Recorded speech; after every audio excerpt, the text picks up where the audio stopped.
Енді көрпешеміз осылай тігіп алдық қой дайындап. Енді енін өлшейміз.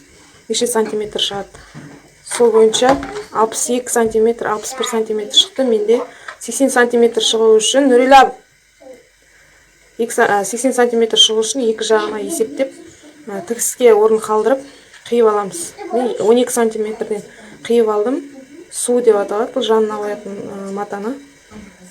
Мата бір негізіне қоятын нені осылай су деп айтамыз. Суын қоямыз деп айтады көбіне тігіншілер.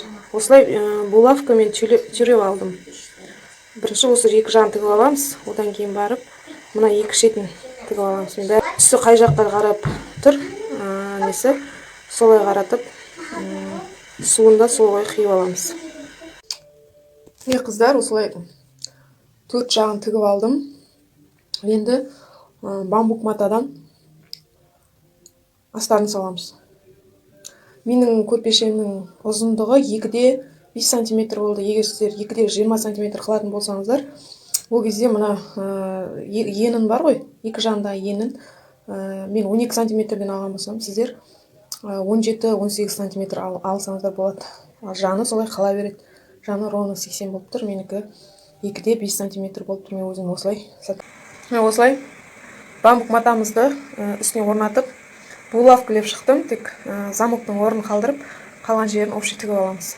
Мына жерлер жиырық болып тұрған себебі мен 1 сантиметрден артық алып булавкілеп шықтым. Мысалы 80 болса, үстіңгі матамыздың ені 82 сантиметр қиып алдым.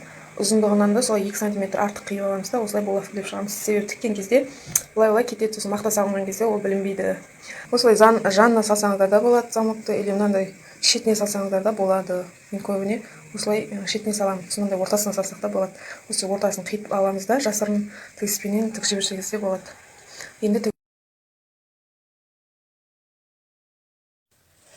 айналасын тігіп алдық. Енді осындай замогын саламыз. Замогын салмай тұрып, бірінші булавкамен осылай қадап шығамыз. Мына жерін былай тігеміз. Мына басталған жерінен бастап кішкене қалдырып қадап шықтым осылай.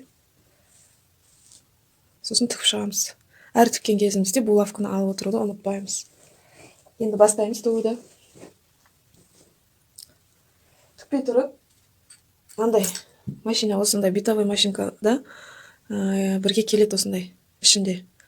Потайной замок тігуге арналған осындай лапка бар. Мына машинкада мен осыны ауыстырып салам.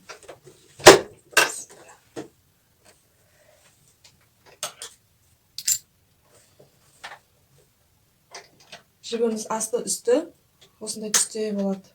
Қандай матадан тігіп жатырмыз? Жібіміз асты үсті сондай матадан тігетін боламыз.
Осымен тігіп болдық.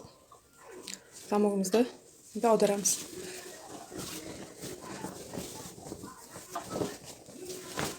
Осындай көрпеше дайын болды.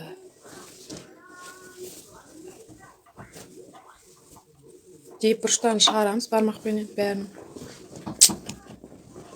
Сыртынан бір үтік басып аламыз бірінші, жаңа қаптамай тұрып. осылай аударып бәрін әдемілеп үтік басып аламыз. Содан кейін барып қаптаймыз.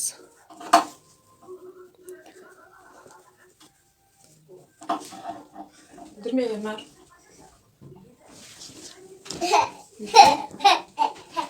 Енді заманымызды жабамыз. Егер өзінің түсінен болса, әдемі болып шығады негізі. Көрінбей тұрады. Осындай түс болса. Қайсаңызда болады мінекей. Жақсылап үтік басып жібереміз.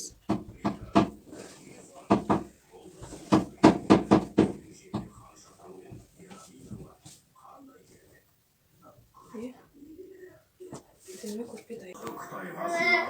Осындай. Қазір алып келіп, алып келіп. Қаш енді? Сыр болады. Ке, осындай.